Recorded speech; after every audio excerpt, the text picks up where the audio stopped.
Et il dit que les Russes ont tué les journalistes russes. Mais la propagande française est devenue tellement toxique que même les plus brillants de nos Africains sont tombés dedans pieds joints. Les Russes ont tué leurs journalistes. Wagner, qui est russe, a tué des journalistes russes en Centrafrique. La Russie met des milliards pour construire des gazoducs. On les détruit, on dit non, c'est Poutine qui les a détruits parce que Poutine il est tellement méchant, tellement idiot qu'il a pris un pistolet à double canon et il s'est tiré une balle dans chacun de ses genoux en détruisant le chose. Mon frère, arrêtez ça. Les pouvoirs que vous dites illégitimes ont un seul tort, d'avoir leur président refusé qu'on signe leur décret de nomination à l'Élysée. C'est des présidents qui veulent la souveraineté de leur pays. Vous ne pouvez pas parler de démocratie, de droits de l'homme s'il n'y a pas un minimum de souveraineté. Et aujourd'hui, un pays qui fait notre fierté, c'est d'abord la Centrafrique avec, comment tu l'appelles, Touadéra. C'est un jeune président brillant. Il est professeur de mathématiques. D'ailleurs, moi, je l'admire en tant que président. Il continue d'aller dans les lycées pour donner des cours de mathématiques. Il a étudié en Russie. Mais malgré ça, quand il a eu des problèmes, il n'a pas couru à Moscou. Il a fallu que votre petit agité de l'Élysée lui dise « va voir Macron ». Parce que si tu es un homme, tu dragues une fille, faut pas l'envoyer chez l'autre dragueur, votre rival. Ne lui dis pas « va voir mon rival ». Parce que ce qui arrivera, tu en seras responsable. La France est une catastrophe pour l'Afrique noire dite francophone. Poutine est aujourd'hui la seule place de salut qui ne nous libère pas, mais qui nous donne l'occasion de nous libérer. Poutine s'en fout. Poutine n'est jamais venu au Mali. Il n'est jamais allé en Centrafrique.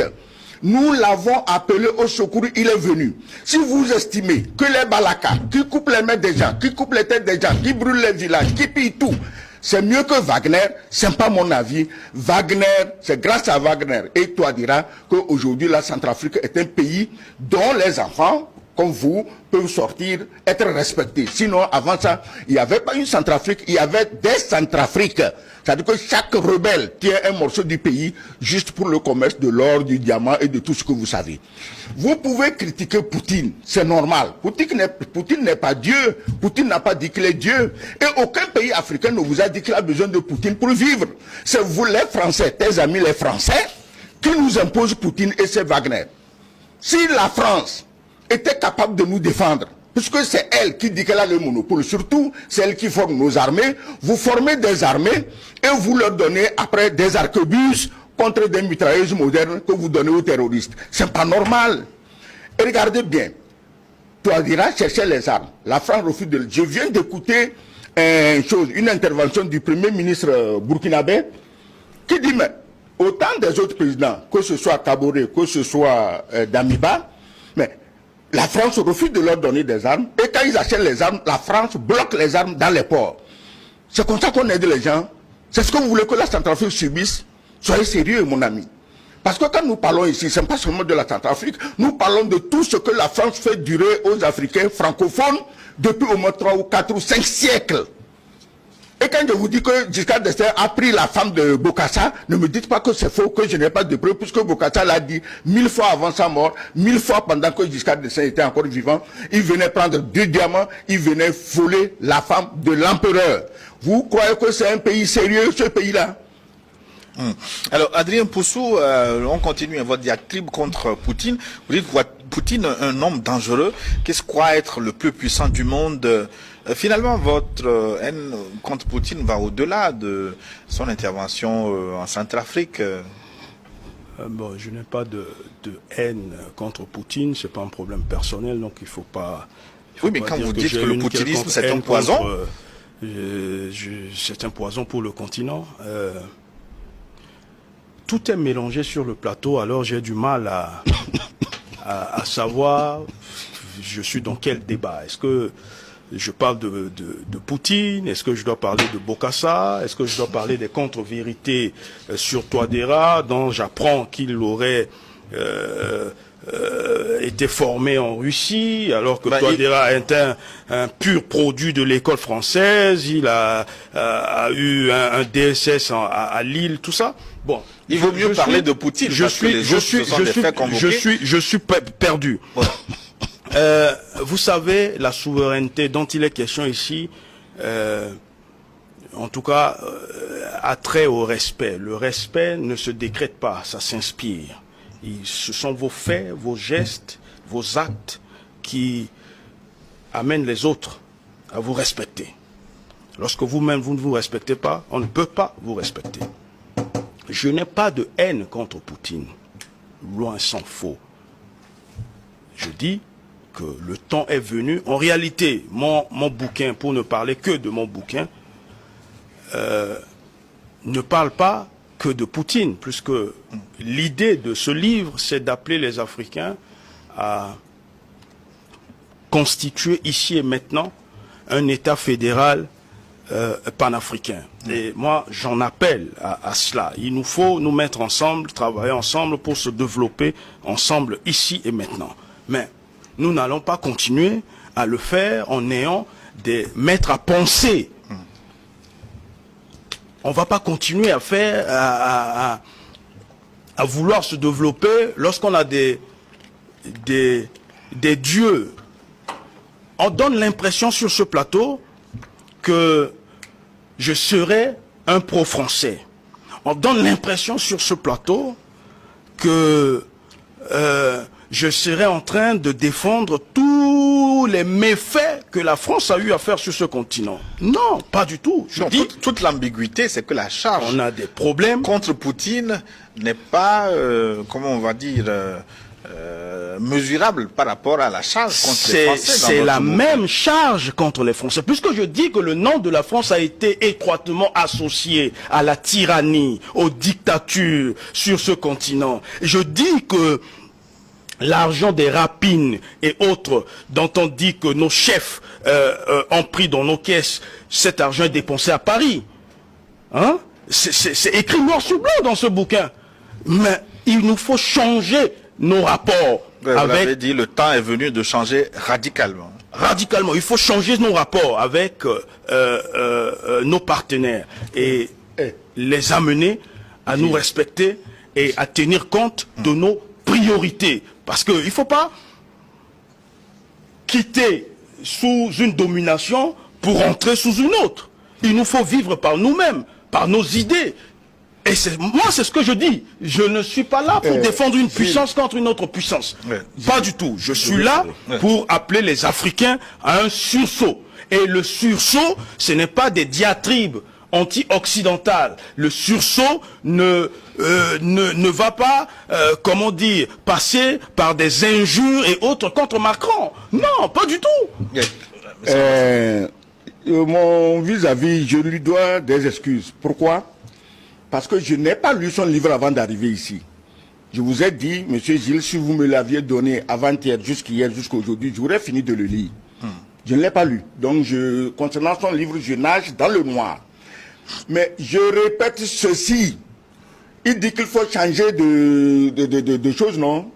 Mais tout changement en Afrique vient aujourd'hui parce qu'il y a les Russes pour faire peur aux Français. Les Français ne veulent rien changer. Les Français n'aiment les Africains que quand ils sont esclaves.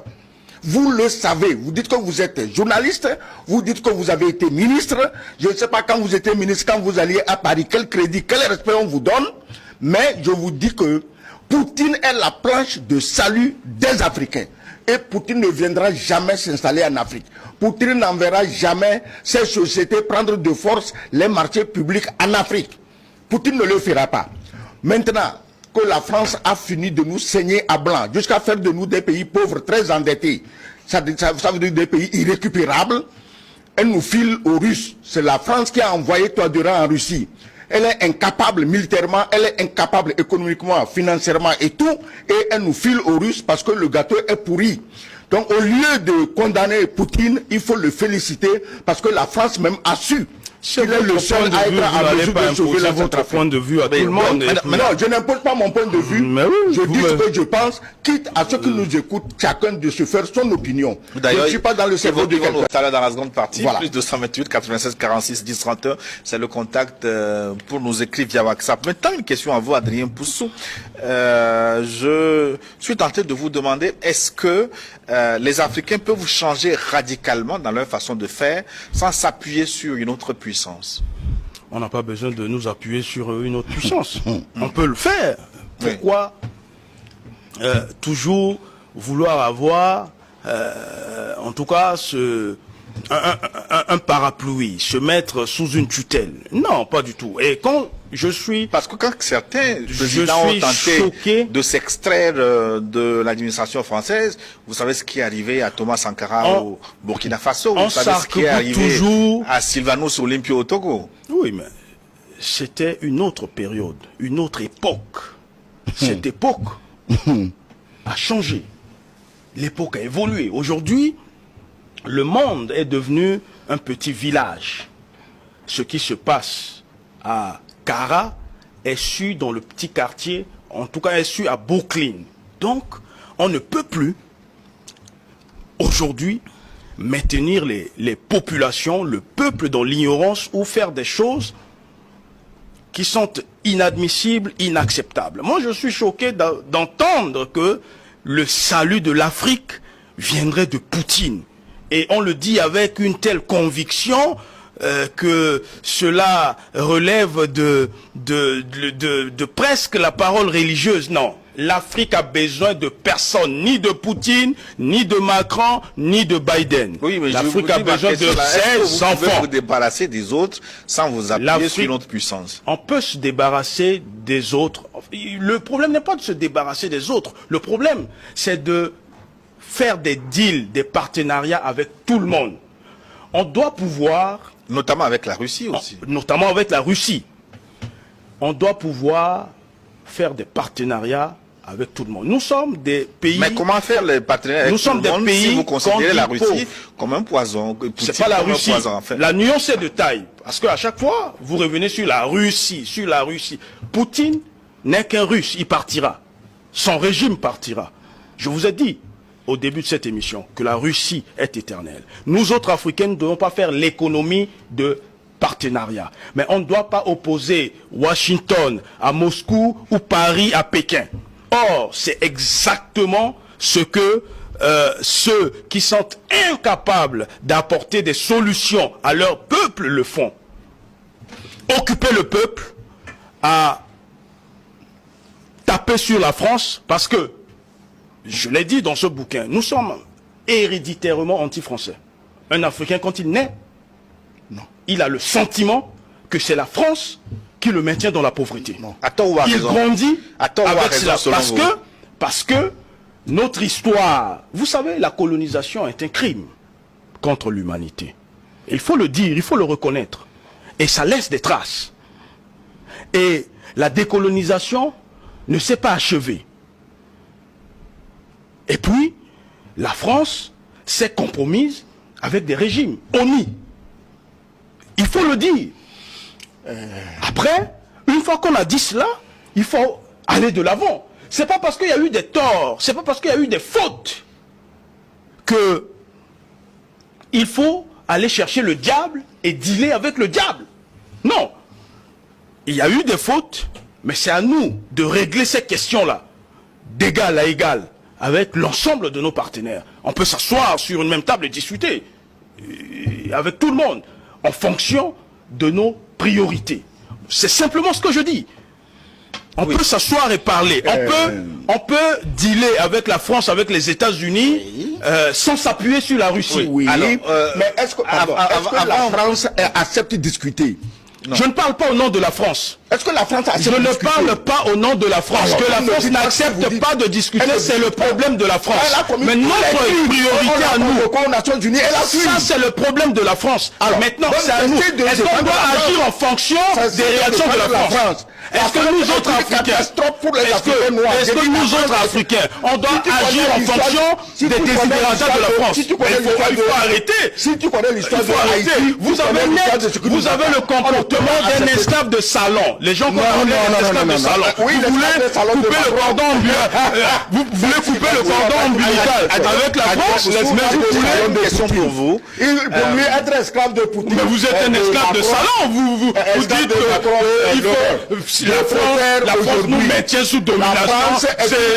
La France, je vous signale que la Russie ne fait pas peur à la France. Colonie américaine. J'ai une question pour vous. Voilà. Vous faites un peu le procès des dirigeants africains qui n'ont pas été à la hauteur.